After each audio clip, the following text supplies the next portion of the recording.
നമസ്കാരം, ഞാൻ ബിജീഷ് വള്ളൂർ. നമുക്ക് Nifty, bank Nifty, fin Nifty എന്ന് എന്തൊക്കെയാണ് സംഭവിച്ചിരിക്കുന്നത്, ഒരു ദിവസങ്ങളിൽ നമുക്ക് എങ്ങനെ മാനേജ് ചെയ്യാൻ പറ്റും, എന്താണ് റൈറ്റ് ആയിട്ടുള്ളൊരു ട്രെൻഡ്, ഈ ഒരു ട്രെൻഡ് നമുക്ക് എങ്ങനെ മാനേജ് ചെയ്യാം.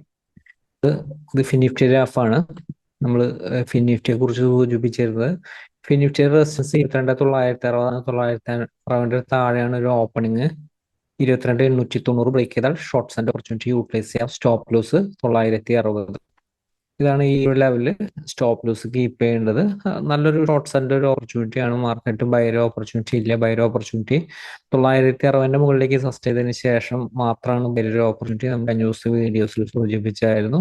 അതിനുശേഷം തന്നിരിക്കുന്ന ഒരു സപ്പോർട്ടുകളൊക്കെ വളരെ ഈസി ആയിട്ട് ബ്രേക്ക് ചെയ്തു പോകുന്ന രീതിയിലാണ് നമ്മൾ ഫിൻ നിഫ്റ്റി കണ്ടിരുന്നത്. നമ്മൾ നിഫ്റ്റിയുടെ സിറ്റുവേഷൻ ആയാലും നമ്മളത് സൂചിപ്പിച്ചിരുന്നതാണ്. നിഫ്റ്റിയെ കുറിച്ചായാലും നമ്മളത് കഴിഞ്ഞ ദിവസത്തെ വീഡിയോസിലല്ല, കഴിഞ്ഞ ആഴ്ചകളുടെ വീഡിയോസിലാണ് നമ്മളത് സൂചിപ്പിച്ചിരുന്നു. നിഫ്റ്റിയുടെ സ്ട്രോങ് ആയിട്ടുള്ള ഒരു റെസിസ്റ്റൻസ് 400ന്റെ തൊട്ടുമുകളിലാണ്. അപ്പൊ 400 റേഞ്ച് എന്ന് പറയുന്നത് സ്ട്രോങ് ആയിട്ടുള്ള ഒരു റെസിസ്റ്റൻസ് ഏരിയ ആണ്. അപ്പൊ അതിന്റെ ഒരു മുകളിലേക്ക് നിഫ്റ്റിക്ക് ഒരു സസ്റ്റെയിൻ ചെയ്യാതെ ബൈക്ക് ഒരു സാധ്യതയില്ല. അത് അതിന്റെ ഒരു മുകളിൽ സസ്റ്റെയിൻ ചെയ്താലാണ് ബൈക്ക് കൂടുതൽ സാധ്യത, അടുത്തൊരു റെസിസ്റ്റൻസ് വരെയുള്ള ഒരു സാധ്യത. നിഫ്റ്റി ആയാലും സപ്പോർട്ടിൽ നിന്നുള്ള ഒരു ബൗൺസ് നിഫ്റ്റിയിൽ ആയാലും സംഭവിക്കും. പക്ഷെ ആ ഒരു സ്ട്രെങ്ത് കിട്ടണമെങ്കിൽ ആ 420 റെസിസ്റ്റൻസിന്റെ ഒരു മുകളിലേക്ക് ക്ലോസിംഗ് ബേസിൽ നിലനിർത്തണം. ഇത് നമ്മൾ കഴിഞ്ഞ ദിവസത്തിലും പറഞ്ഞിരുന്നു, കഴിഞ്ഞ ആഴ്ചകളിലും നമ്മൾ സൂചിപ്പിച്ചിരുന്നു. ഇന്ന് മാനേജ് ചെയ്യേണ്ട രീതി, ഇന്നത്തെ ഒരു മാർക്കറ്റിന്റെ ഒരു ഓപ്പണിംഗ് ശ്രദ്ധിക്കുക. ഇന്നത്തെ ഒരു മാർക്കറ്റിന്റെ ഓപ്പണിംഗ് കാലറിനെ സപ്പോർട്ട് ബ്രേക്ക് ചെയ്ത് വരുന്ന ഒരു ഓപ്പണിംഗ് ആണ്. 315 സപ്പോർട്ട് ഹോൾഡ് ചെയ്ത് ഈ റേഞ്ചിൽ കുറച്ച് സമയം സസ്റ്റെയിൻ ചെയ്തിരുന്നു. അതിനുശേഷമായാലും വീണ്ടും 315 താഴെ വീണ്ടും സെൽ ആക്റ്റീവായി. നമ്മൾ കഴിഞ്ഞ ദിവസത്തെ വീഡിയോസിൽ പറഞ്ഞാണ്, ഈ ഒരു ലെവലിൽ ബൈര ഓപ്പർച്യൂണിറ്റി ഉണ്ടെങ്കിൽ തിരിച്ച് 345 മുകളിലേക്ക് സസ്റ്റെയിൻ ചെയ്യുമ്പോഴാണ്. അതേപോലെ തന്നെ ഷോർട്ട്സ് ആൻഡ് ഓപ്പർച്യൂണിറ്റി യൂട്ടിലൈസ് ചെയ്യുമ്പോൾ ഈ ഒരു ഏരിയയിൽ, ഇങ്ങനത്തെ ഏരിയയിൽ 345 മുകളിലാണ് സ്റ്റോപ്പ് ലോസ്. എപ്പോഴും പറയുന്ന ഒരു പ്ലാൻ ശ്രദ്ധിക്കുക. ചില മാർക്കറ്റ് സിറ്റുവേഷനിൽ, ചില മാർക്കറ്റ് നിലനിൽക്കുന്ന ഏരിയകളിൽ ഇങ്ങനത്തെ ഒരു സ്റ്റോപ്പ് ലോസ് ഇട്ട് മെയിൻറ്റെയിൻ ചെയ്താൽ മാത്രമാണ് റൈറ്റ് ഒരു ട്രെൻഡ് ക്യാച്ച് ചെയ്യാൻ പറ്റുള്ളൂ. അതേപോലെ തന്നെ ബൈര ഓപ്പർച്യൂണിറ്റിയും ഈ ഒരു ലെവലിൽ 345 മുകളിലേക്ക് സസ്റ്റെയിൻ ചെയ്താൽ മാത്രമാണ് ഇതൊരു ഇമ്പോർട്ടന്റ് ലെവലാണെന്ന് നമ്മളത് സൂചിപ്പിച്ചതാണ്. ഇപ്പൊ നിഫ്റ്റി ആയാലും അതിനുശേഷം തന്നിരിക്കുന്ന ഒരു സപ്പോർട്ടുകളൊക്കെ ബ്രേക്ക് ചെയ്ത് പോകുന്ന ഒരു സിറ്റുവേഷനാണ് നമ്മൾ നിഫ്റ്റിയിൽ കണ്ടിരുന്നത്. വരും ദിവസങ്ങളിലായാലും നിഫ്റ്റിനെ മാനേജ് ചെയ്യാനുള്ള ഒരു ട്രെൻഡ് എങ്ങനെയാണ്, ഈ ഒരു ട്രെൻഡ് നമുക്ക് എങ്ങനെ മാനേജ് ചെയ്യാം. ഇപ്പോൾ നിഫ്റ്റിയിൽ ഇപ്പോഴത്തെ ഒരു സിറ്റുവേഷൻ നോക്കുകയാണെങ്കിൽ, ഡെയിലി ഗ്രാഫിലാണ്, ഡെയിലി ടൈമിലാണ് ഇത് പറയുന്നത്. 420 മുകളിലേക്ക് ഒരു ക്ലോസിംഗ് ക്യാൻഡിൽ നിലനിർത്താനാണ് ആ ഒരു ബൈയുടെ ഒരു സാധ്യത. ഇനി നിഫ്റ്റി ആയാലും ഈ ഒരു ലോ, അതായത് 23,950 ഒരു സപ്പോർട്ട് ലെവൽ ഉണ്ട്. 950 അടുത്താണ് ആ ഒരു സപ്പോർട്ട് ലെവൽ, എക്സാക്ട്ലി പറയാം. അപ്പൊ ഈ ഒരു സപ്പോർട്ട് ലെവലിന്റെ ഒരു താഴത്തേക്ക് ക്ലോസ് ചെയ്താൽ, ഇനി ക്ലോസിംഗ് ബേസിസിൽ ഇതിന്റെ താഴത്തേക്ക് നിലനിർത്തിയാൽ 23,500 അടുത്തേക്ക് നിഫ്റ്റി എത്തും. വളരെ ഈസി ആയിട്ട് എത്തും. 23,500 അടുത്താണ് ഇനി ആ ഒരു സപ്പോർട്ട് വരുന്നത്.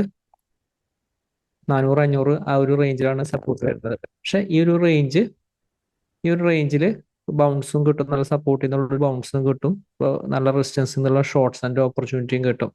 പക്ഷെ ഈ റേഞ്ച് വിട്ട കുറച്ചധികം ഡേഞ്ചറാണ് നിഫ്റ്റി. ഇപ്പോഴത്തെ ഒരു സിറ്റുവേഷൻ ആയാലും ബൈയിലേക്ക് കടന്നിട്ടില്ല. കേസ് ബൈയിലേക്ക് നിഫ്റ്റി കടക്കണമെങ്കിൽ ഉള്ള ഒരു സിറ്റുവേഷൻ ആണ് നമ്മൾ സൂചിപ്പിച്ചിരുന്നത്. 24,420 മുകളിലേക്ക് ഒരു ക്യാൻഡിൽ സസ്റ്റെയിൻ ചെയ്ത ഗ്യാപ്പിന്റെ അടുത്ത് വരെയാണ് ഈ മൊമെന്റം കാണുന്നത്. പക്ഷെ നിഫ്റ്റി ആയാലും അതിന്റെ ഒരു മുകളിലേക്ക് സസ്റ്റെയിൻ ചെയ്തിട്ടില്ല. ഇനി നിലനിർത്തേണ്ട സപ്പോർട്ട് ഈ ഒരു ലെവലിലായിരിക്കും സ്ട്രോങ് ആയിട്ടുള്ള സപ്പോർട്ടായിട്ട് ആക്ട് ചെയ്യുന്നത്. പക്ഷെ അത് സസ്റ്റെയിൻ ചെയ്യോ എന്നുള്ളത് വരും ദിവസങ്ങളിൽ നോക്കേണ്ടതായിട്ട് വരും. ഇപ്പൊ വരും ദിവസങ്ങളായാലും നമുക്ക് ഇൻട്രാഡേയിൽ മാനേജ് ചെയ്യാനായിട്ട് നമുക്ക് റൈറ്റ് സപ്പോർട്ട് റെസിസ്റ്റൻസ് നമുക്ക് നോക്കാം. നിഫ്റ്റിനെ ശ്രദ്ധിക്കേണ്ട ഒരു ഏരിയ 24,075 ഒരു ഏരിയയിൽ സപ്പോർട്ട് ഉണ്ട്. അപ്പൊ അതുകൊണ്ട് തന്നെ എനിക്ക് ഒരു ഗ്യാപ് ഡൗൺ ഓപ്പണിംഗ് ആയിരുന്നാൽ വളരെ ശ്രദ്ധിക്കണം.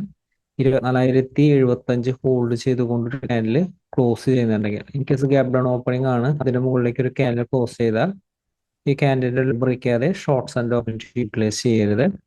ബൈർ ഓപ്പർച്യൂണിറ്റി കിട്ടിക്കഴിഞ്ഞാൽ യൂട്ടിലൈസ് ചെയ്യാം. അടുത്ത റെസിസ്റ്റൻസ് തൊട്ടടുത്താണ് 24,160 റെസിസ്റ്റൻസ് വരുന്നത്. ഓപ്പൺ ചെയ്യുന്നത് 24,075 സപ്പോർട്ടിന്റെ താഴെയാണ്. ഈ ഒരു സപ്പോർട്ട് ബ്രേക്ക് ചെയ്ത് വരുന്ന ഒരു ഓപ്പണിംഗ് ആണെങ്കിൽ 24,018 അടുത്തൊരു സപ്പോർട്ടാണ്. അതിനുശേഷം 29,972 സപ്പോർട്ട് വരുന്നത്. അതിനുശേഷം 23,885, 810. ഇനി നല്ലൊരു ബൗൺസ് ചെയ്യാൻ സാധ്യമായിട്ടുള്ള സപ്പോർട്ട് 810 അടുത്താണ്. അതുപോലെ തന്നെ നിഫ്റ്റിയുടെ ഹയർ ലെവലിലേക്ക് പോകും തോറും സ്ട്രോങ് ആയിട്ടുള്ള റെസിസ്റ്റൻസ് ഏരിയ ഇനി 300ന്റെ മുകളിലാണ് സ്ട്രോങ് ആയിട്ടുള്ള റെസിസ്റ്റൻസ് ഏരിയ. കഴിഞ്ഞ ദിവസങ്ങളിൽ, കഴിഞ്ഞ ആഴ്ചകളിൽ നമ്മൾ സൂചിപ്പിച്ചായിരുന്നു 400ന്റെ മുകളിലാണ് സ്ട്രോങ് ആയിട്ടുള്ള റെസിസ്റ്റൻസ് ഏരിയ. 24,338, 24,385 ഈ രണ്ട് ഏരിയ സ്ട്രോങ് ആയിട്ടുള്ള റെസിസ്റ്റൻസ് ആയിട്ട് ആക്ട് ചെയ്യും. ഓപ്പൺ ചെയ്യുന്നത് ഗ്യാപ്പ് അപ്പ് ഓപ്പണിംഗ് ആണ്. റെസിസ്റ്റൻസിന്റെ ഒരു താഴെയാണ്. റെസിസ്റ്റൻസ് 24,250 താഴെയാണെങ്കിൽ ചെറിയ ടൈം വരെ ഷോർട്ട്സ് ആൻഡ് ഓപ്പർച്യൂണിറ്റി യൂട്ടിലൈസ് ചെയ്യാം. 24,160 ഹോൾഡ് ചെയ്യുമ്പോൾ ക്വിക്കായിട്ട് പ്രോഫിറ്റ് ബുക്കിംഗ് നടത്തുക. വീണ്ടും 250ന്റെ മുകളിലേക്ക് സസ്റ്റെയിൻ ചെയ്താൽ അടുത്ത റെസിസ്റ്റൻസ്, ഇത് സ്ട്രോങ് ആയിട്ടുള്ള റെസിസ്റ്റൻസ് ആണ്, 24,338, 24,385 റേഞ്ച്. ഈ ഒരു ലെവലിലൊക്കെ ഷോർട്ട്സ് ആൻഡ് ഓപ്പർച്യൂണിറ്റി കിട്ടി കഴിഞ്ഞാൽ യൂട്ടിലൈസ് ചെയ്യാവുന്നതാണ്.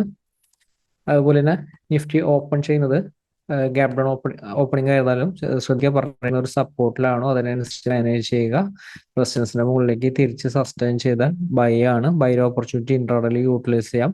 അടുത്തൊരു റെസിസ്റ്റൻസ് വരെയുള്ള മൊമെന്റം നിഫ്റ്റിയിൽ കിട്ടും. നിഫ്റ്റിയിലായാലും ഈ ഒരു സപ്പോർട്ട് റെസിസ്റ്റൻസ് അനുസരിച്ച് മാനേജ് ചെയ്യുക. എക്സാക്ട് ആയിട്ട് നാളത്തെ ഒരു എക്സ്പയറിയിൽ നിഫ്റ്റിനെ മാനേജ് ചെയ്യാനായിട്ട് സാധിക്കും.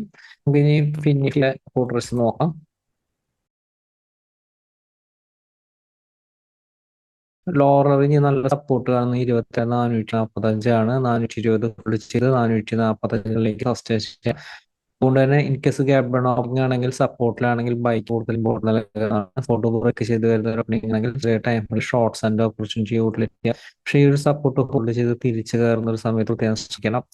ഓപ്പൺ ചെയ്യുന്ന ഗ്യാപ്പ് ഓപ്പണിംഗ് ആയിരുന്നാലും 22,650 താഴത്തേക്ക് ഒരു ക്യാനിൽ ക്ലോസ് ചെയ്താൽ വീക്ക്നെസ് ആണ്. ഷോർട്ട്സ് ആൻഡ് ഓപ്പർച്യൂണിറ്റി യൂട്ടിലൈസ് ചെയ്യാം. ഈ ഒരു ലെവലിൽ നിന്ന് ബൈ ഓപ്പർച്യൂണിറ്റി യൂട്ടിലൈസ് ചെയ്യണമെങ്കിൽ 650 ചെയ്തത് 720 മുകളിലേക്ക് ഒരു ക്യാനിൽ ക്ലോസ് ചെയ്താൽ 650 സ്റ്റോപ്പ് ലോസ് കൊണ്ട് ബൈ ഓപ്പർച്യൂണിറ്റി യൂട്ടിലൈസ് ചെയ്യാം. 720 റെസിസ്റ്റൻസ് കാണുന്നുണ്ട്. അതിനുശേഷം 810 റെസിസ്റ്റൻസ് കാണുന്നുണ്ട്. അതിനുശേഷം 890 റെസിസ്റ്റൻസ് ചെയ്യുന്നത്. ഇപ്പോൾ നിഫ്റ്റിയിലും ഇത്തരം സപ്പോർട്ട് അനുസരിച്ച് മാനേജ് ചെയ്യുക. എക്സാക്ട് ആയിട്ടുള്ള ട്രെൻഡ് നിലനിൽക്കാനായിട്ട് സാധിക്കും. ബാങ്ക് നിഫ്റ്റി നോക്കാം. ബാങ്ക് നിഫ്റ്റി സിറ്റുവേഷൻ ആയാലും ഇന്ന് പറഞ്ഞിരിക്കുന്ന സപ്പോർട്ടുകളൊക്കെ ബ്രേക്ക് ചെയ്തുകൊണ്ട് ആണ് ബാങ്ക് നിഫ്റ്റി നിലനിൽക്കുന്നത്. ലോവർ ലെവൽ 800 എന്ന് പറയുന്ന ഒരു സപ്പോർട്ടിന്റെ താഴത്തേക്കും ബാങ്ക് നിഫ്റ്റി ആയിരുന്നു. വരും ദിവസങ്ങളായാലും റൈറ്റ് സപ്പോർട്ട് ഏതാണെന്ന് നോക്കാം.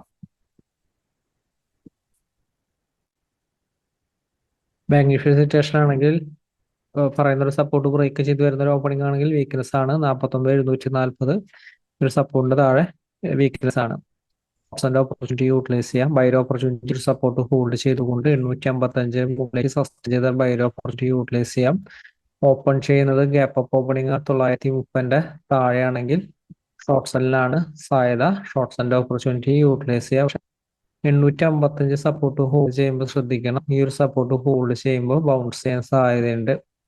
അതുപോലെ തന്നെ ഓപ്പൺ ചെയ്യുന്ന ഗ്യാപ്പ് അപ്പ് ഓപ്പണിംഗ് ആണ് 50,230 താഴെയാണെങ്കിൽ ഷോർട്ട് സെല്ലിന്റെ ഓപ്പർച്യൂണിറ്റി യൂട്ടിലൈസ് ചെയ്യാം. 930 ഹോൾഡ് ചെയ്യുന്നുണ്ടെങ്കിൽ തിരിച്ച് ബൈ ഓപ്പർച്യൂണിറ്റി യൂട്ടിലൈസ് ചെയ്യാവുന്നതാണ്. ബാങ്ക് നിഫ്റ്റിയിലും ഇത്തരം സപ്പോർട്ട് റെസിസ്റ്റൻസ് അനുസരിച്ച് മാനേജ് ചെയ്യുക. എക്സാക്ട് ആയിട്ടുള്ള ട്രെൻഡ് നിലനിർത്താനായിട്ട് സാധിക്കും. 50,230 മുകളിൽ 50,300, 50,500 റെസിസ്റ്റൻസ് ഏരിയ വരുന്നത്.